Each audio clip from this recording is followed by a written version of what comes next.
We need to spend more time testing the things instead of trying to pull things out of scope. Some of the difficulties you run into, and one of the things we really need the blue team and the different IT groups to get on board with, is we're doing PCI compliance pen testing. We need to make sure everything that needs to be tested is tested. I had a incident where one time where we were doing this pen test, and this project manager kept thinking these servers weren't in scope, coming back, hey, this should be in scope. We kept coming back and forth. And so I went back and said, okay.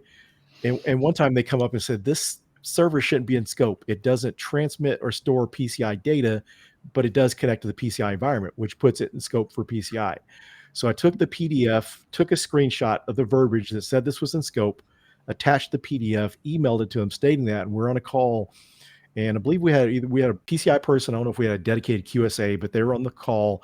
And whenever she said, yeah, this is not in scope, I was able to say, it is. Here's the evidence. It's connected to a PCI environment.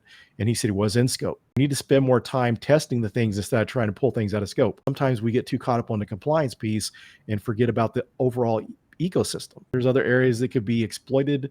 And maybe if something happens to a firewall, maybe if it gets rebooted or something happens, it loses its config, comes back up online, you don't have that separation anymore, then, you got a lot of risk there.